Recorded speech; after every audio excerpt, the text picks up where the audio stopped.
Welcome to the Cinephiles, the Care 11 Plus show where three movie lovers get together to talk all things film. In each episode, we highlight new releases that we think you should see, and we dive into the films that we love. This is Jamie. This is Brian. My name is Chris. Now, there's two films we got to get to. We've been talking about them for a couple of weeks now. One of them is like your new favorite, yeah? Yep. Pretty much? Absolutely. Okay, but these aren't like blockbustery films per se, not like Smurfs or Fantastic Four, but they're good films nonetheless. We'll see what Brian thinks of it. The first one, Kids movie that everybody's really hyped about, Brian. Smurfs? Don't give me that look. Can't do it. first one we want to talk about is in theaters right now, and it is called Eddington. What do you say? So this takes place in May of 2020. It's an Ari Aster film. It focuses on a sheriff played by Joaquin Phoenix who is dealing with the pandemic at its height. He's sort of butting heads, ideological heads, with the local mayor, played by Pedro Pascal. And not only over the mask mandates, because the sheriff doesn't like these mask mandates, but because they have a personal history involving his wife, played by Emma Stone. She is deep into QAnon conspiracies and all that kind of kooky stuff online. So is her mother, and she's played by Deirdre O'Connell. Let's take a look. Give me a home where the buffalo roam, Is that praying? where the deer and the antelope play, How did we get here? And even worse, is it worth it? where seldom At the is cost of being at war with your neighbors? a discouraging word, That's why I'm running for mayor. and the skies are not Mayor of Eddington. cloudy all day. Thank you super duper very much. All right. Okay. Those are the vibes you were talking about. Yeah, those are the vibes. There's a lot of arguments. There's a lot of people online. Screens are everywhere in this movie. Social media just sort of acts like an accelerant for their beliefs and echoes what they're feeling and amplifies what they're feeling. And like any Ari Aster film, it really, I think it's a slow burn to what is ultimately a very violent conclusion with kind of a twist in there a little bit. And I think how I felt about the movie is very complex, because do I want to relive 2020 in 2025? No, I do not. Yet this is a very well-made movie. I can't deny that for 2.5 hours I was engrossed in what was going on. It's extremely well acted. There's a great cast. I didn't even mention like Austin Butler's in this for a little bit as a culty leader that Emma Stone's very interested in. There's a lot to kind of inflame the emotions, and I can't fault anything that it's saying or observing about what happened in 2020 or how we got to where we are now. At the same time, I have a hard time recommending this movie because who wants to relive one of the worst years in American history in film 5 years later? So it's complex. I gave the film a positive review when I wrote about it, but I have a hard time recommending people go see it. I feel like 10, 15 years from now, we look back at it, and it'll be a great movie for people to watch and kind of understand that moment. Kind of like a Vietnam movie in the late 70s or something. Right, exactly, yeah. A little too soon. What'd you think? I thought the pacing kind of lagged in certain places, but ultimately it was well acted. It was really well crafted, like Brian said. But I feel the same way. I feel like it's very reflective on 2020, the chaos that we all experienced, how we got to that point in that situation that we were in, how it has impacted us now. But it almost feels too soon to be reflecting on it. How can we reflect on something that really we're still living?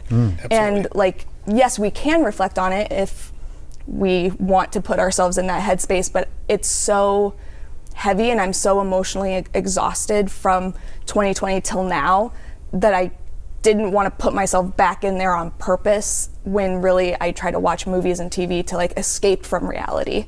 And this is still reality in some aspects. And that's like no bad reflection on Ari, who's made the film, because it still needs to be made. It just may not be ready for the audience yet. Exactly. I have a feeling that, in 2035, we're all going to look back at it and say it was way ahead of its time. Yeah. A masterpiece. But right now, again, positive review. If you aren't as maybe triggered by that era as I am, or maybe Jamie is, give it a shot and you might love it. But if you are, I'd say avoid it for a while. All right, so would you guys rate it? I would say try it. I understand why it's so divisive in its reception from audiences because of the subject matter. So I feel like I can't say see it or don't see it based on my personal feelings when I know that it is a really well-crafted film. Give it a shot. So give it a shot. I agree. Absolutely. Try it out. All right, there we go. All right, next up, we have one of the films we briefly chatted about last episode, the directorial debut from Ava Victor. This is called Sorry Baby, and it stars Victor, who's the writer, director, and a star, alongside Naomi Ackie and Lucas Hedges. Do you miss me, even though you're married? So grown up. It's so grown up. School was like, oh, grad school was, oh. I like it here, though. Are you sure? What are you up to this fine evening? I was wondering, do you have like stuff that makes a fire? Why do you need it? My friends and I were gonna make like hot dogs. Hot dog sounds good. All right, Jamie, what did you think of this movie? Tell us what it's about. So I first saw this at Sundance, as I mentioned in our last episode, and it blew me away. I went in not really knowing anything about Ava Victor, even really Naomi Ackie, because at that point I feel like I'd really only seen her in Star Wars The Last Jedi. But I love Lucas Hedges, and I loved the premise of this movie. The tagline is very short and sweet. It's something bad happened to Agnes, and life goes on, at least for everyone else around her. And I'm like, okay, that piques my interest. What's the bad thing? Okay. Like you said, it's her directorial debut. She wrote it, she stars in it. It's produced by Barry Jenkins, who actually reached out to Victor on Instagram and was like, hey, if you ever have anything you want to make, let me know. Wow. And he is the brains behind Moonlight and If Beale Street Could Talk, and everybody has such a high regard for Barry Jenkins that I was like, this can't be bad. And it's not. I love it. I'm not going to give away the bad thing that happens, but it's just such a pure reflection of the strength of friendship, how friendship helps you get through the day-to-day and the mundane. It approaches trauma in a way that's not sensationalized. It's a vulnerable, raw depiction of things that people experience every day, and how painful and lonely that experience can be, and how much of a roller coaster healing from that can be, and really how silent of the experience of healing is in that situation. And I just thought it was really, really well done. So you rate this a Cry It Out? Yes, absolutely. We got to get Absolutely. We got to get a statue for Cry It Out. Brian, what'd you think? I thought this was great. It's talking about trauma without talking about trauma. I think there's a lot of movies today that are about trauma that use that buzzword and have that right on the surface and don't use subtext. And I think Victor is very great at creating moments that articulate what she's going through. For instance, there's she lives in the same house that she lived in as a student, and now she's a professor. And she is trying to cover up a window, and she brings up a blanket and tries to cover up a window because she doesn't have a curtain, and that doesn't quite work. So she grabs her thesis, which has been graded by someone who has caused her pain, and puts those pages of her thesis on her window. And it's just a great symbol of like not being able to look past what happened to her. And eventually she takes a sheet down, and that's just a little bit of healing so she can kind of see outside of her own world. And there are just there's a dozen little moments like this in the movie where she just finds a way to express what she's feeling without very dully, talking about it the way so many movies do today, which I think is just, there's no subtext, and there is subtext in this movie.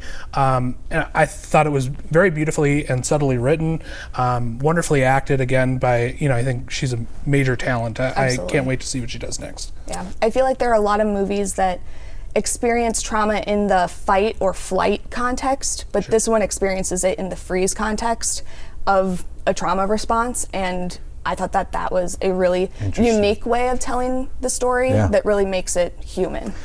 Yeah, it explores kind of the idea of fawning, like trying to accommodate in the moment and not really just being frozen in the headlights, but without even talking about fawning. It could have been, she could have been literally going through and talking about that and talking about the psychological implications, but you just kind of have to read into that. What'd you guys give it? Absolutely must see it. Yeah, don't miss it. Wow. Okay, well, there you go. Sorry, baby. Don't miss it. That is the gold standard here at Cinephiles. And we're going to keep talking, Sorry Baby, when we come back. We're going to laugh, we're going to cry, we're going to chat with the stars of that flick right after this.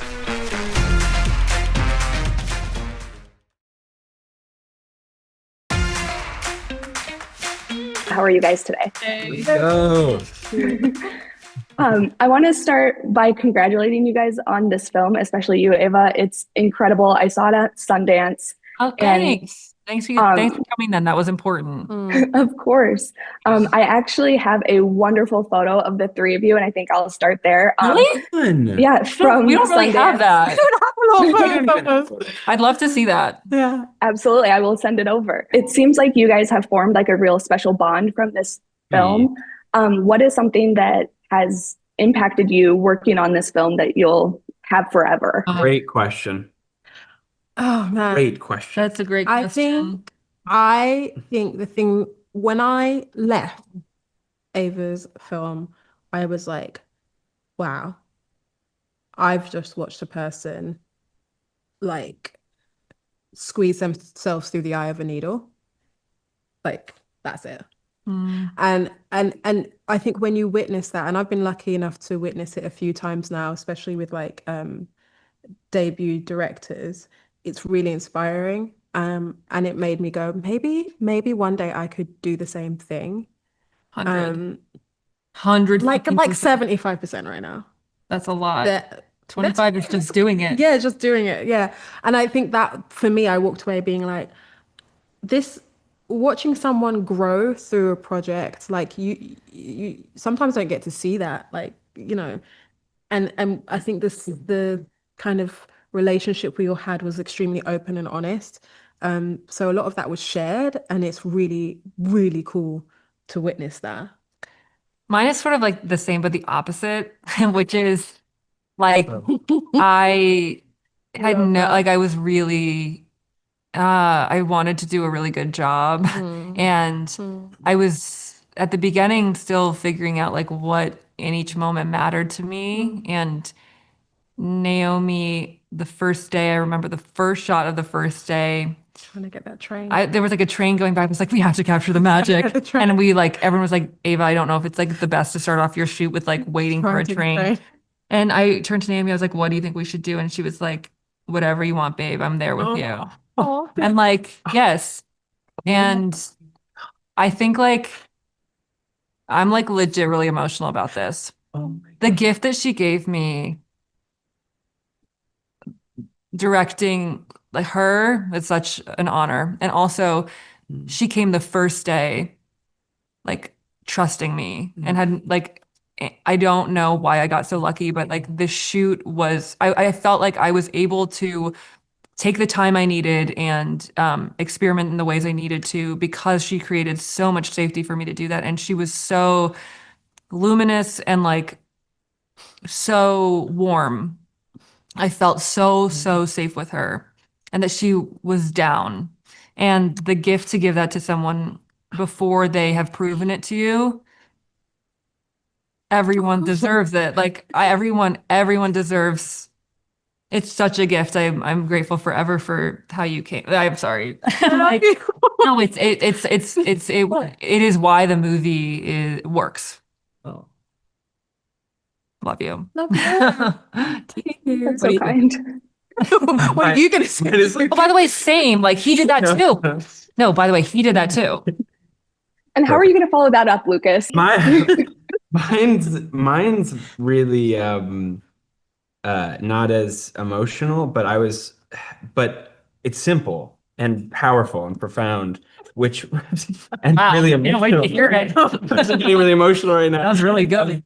No, because there was you actually came to me in a dream and gave me after we finished, and it was like you were helping me digest a lesson I learned. Really? Oh, do you mean it? Yes, totally. God. What did I say? My God. Well, basically on set, you were like, can you just we did it a bunch of times, and then you were like, just do it 110%, like do it wrong. And that was like the best take. And in the dream, you were sort of just like telling me like it was all about commitment to something. It was all about like trusting to commit to something.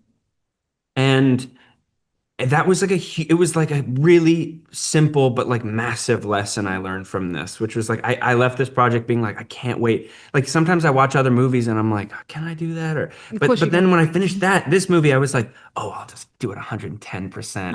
And it'll be alive. And so anyway, yeah. You went like 110%. Yeah. It's insane. So it's like that shot of you with the like, I don't even remember that. You're like, I need shoes. No, yes. No, I need shoes. That, and there was other stuff I experienced, but that was the lesson I took. That's cool. That's really cool. That's amazing. There is a lot of shots where we're just like being present in the stillness and experiencing the mystery and the tension that Agnes is experiencing. I'm wondering if, well, two questions, I guess. One, why did you shoot the scene where the bad thing happens, where we're just looking at the sun setting on the house? And is there any symbolism to the bad thing happening as Agnes walks through the door? And then we see her life and her friends' lives through door shots in the film. Oh. Wow. Was that? Yeah. I mean, honestly, like it's very interesting when people ask me, like, was this on purpose? Because by the time you're done making a movie, every single thing that's in the movie, exists and is on purpose, whether that's because it's the euphoric version of something or because it's better than the other version, like every single, whatever. So thank you for noticing that. Thank you. Dude, that's genius. No, she's like a genius. You are a genius, but also Great question. you are a genius. We're spitting genius to each other right now. Ava is a genius. And we are geniuses. Basically, I mean, yes, I think the reason I made the film was for that shot where we wait on the house. It's always been scripted that way. And I think there was something that I learned in the edit from my editor. He was like, in the first moments of your film, you teach people how to watch your film. And teaching, I feel like, sounds kind of condescending, but it's more like you tell them how you wish them to watch the film. So, and the shot of the house was always going to be long, and it was always going to be sort of this like moment of stillness that sort of represents Agnes in this woods by herself in the cold woods, and then Liddy's the only one that can kind of penetrate that darkness with with these like headlights and come in and bring warmth. That was always like the opening image of the film. But yeah, I think the reason why staying on the house later feels surprising but not shocking is because we've set up the vocabulary of like we sit on things outside houses for a long time, honestly. And then, yes, doorways. I mean, honestly, like I'm a sucker for a frame within a frame. Sometimes I'm watching a movie and I'm like, that shot rocks. And everyone's like, you bitch. Like that's just a frame within a frame. And I'm like, that like works for me. I like when like an aspect ratio can be, no, listen to this. I like when an aspect ratio can be, can change for like, I think every shot is like it's like what's emotionally happening. Yeah. And so much of the film exists in like memory too. So it's like, and honestly, this is like jumbled, but I do want to say one other thing because I had the idea to say it, which is when she goes in the house, like it mattered to me. Like, I think honestly, looking back, in some ways it allows us to stay with Agnes emotionally. Going with her physically is one thing, but like, she doesn't go inside the house. Like her spirit does not go inside the house and does not like, there's like a freezing that happens as a trauma response. And we are freezing with her and experiencing the doom of that moment with her without being able to like, I didn't want us to be so ahead of her. I wanted us to figure out what happened to her with her. And then finally we see her face for the first time and it's in the bathtub. And that's when she shares what happened because she's finally feeling safe. But yes, everything very planned. Thank you for noticing. And I love a door frame, so what am I gonna do? Teammate. I am getting the wrap, but I do just want to really quickly say I was humbled and honored to be featured as a pull quote on the poster. It's you! Yes, it's me. Thank you. So I my love your question, quote. Thank you. I just want to make sure, did you guys get what you needed from the film? It revitalized me. Oh, Good. I'm so glad. I got exactly what I needed. Yeah. same.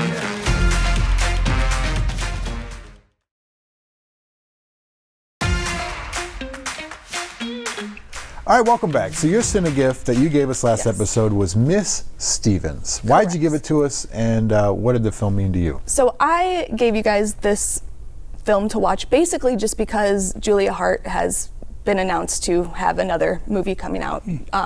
Don't Say Good Luck. And so I love Julia Hart. I think everybody should watch the things that she has done.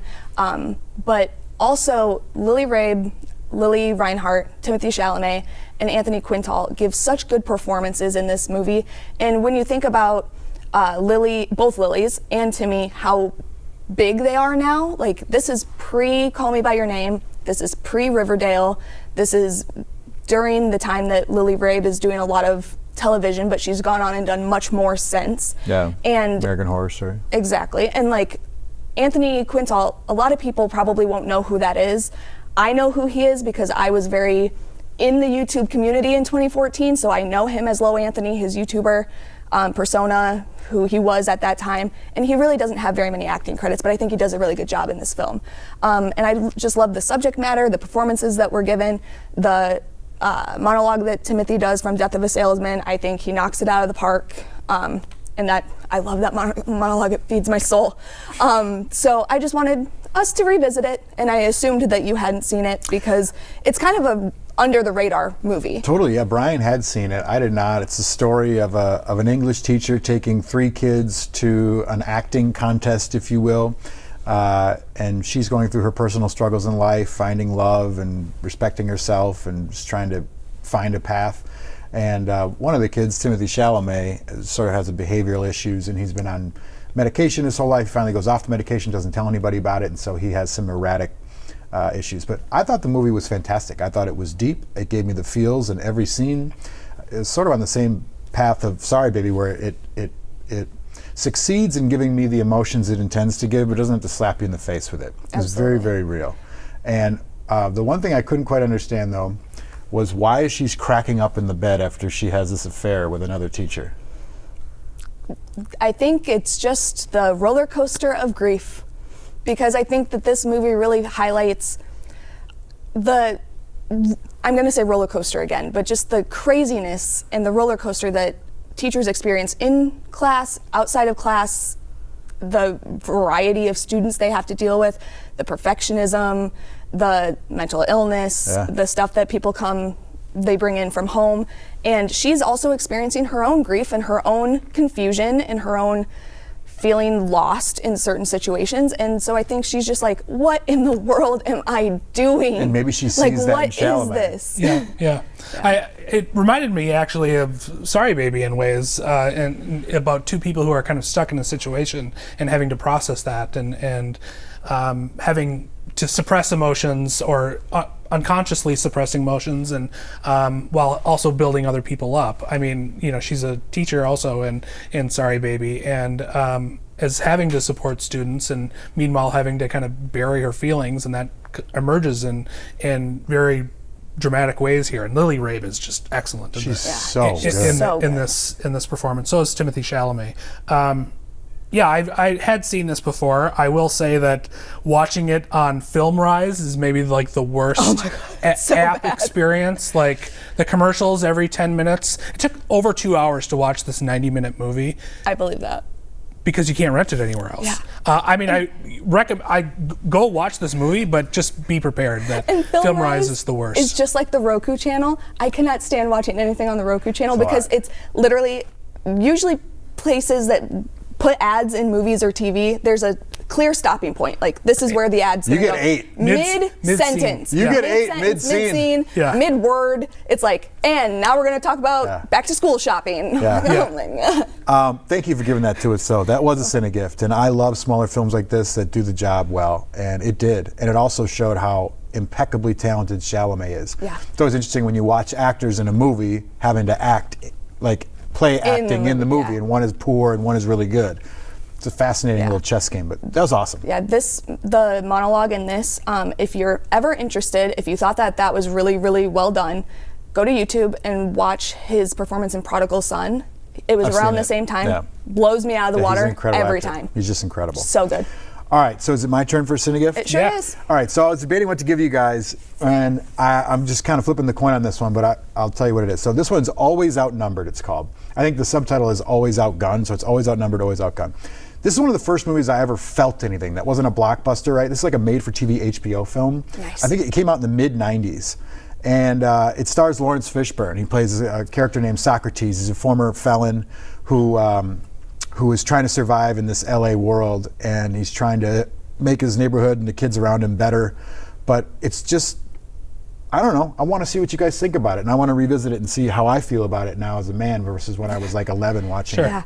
So it's called Always Outnumbered. I know it's available on Amazon. I don't know if it still would be available on HBO Max or not, but we could check it out. So we'll see what you think of it. All right. Yeah. Are we gonna talk about Defocus? What do you got Review? going on with Defocus? Defocusreview.com. Check out my site. Lately, most recent thing I posted is an essay about The Sea Wolf from 1941, a great little kind of anti-fascist film that was talking about Nazis. In 41? In 41. Indirectly talking about Nazis through a Jack London story. A great film directed by Michael Curtiz, who made Casablanca and Adventures of Robin Hood, and starring Edward G. Robinson. Cool, so you can see that right up? Yeah. All right, thank you, Perfect. Brian. Jamie, appreciate you guys watching. Hope you hang out with Cinephiles again, and I please go watch Always Outnumbered because I want to see what you guys think about this not often talked about film. Thanks for being here.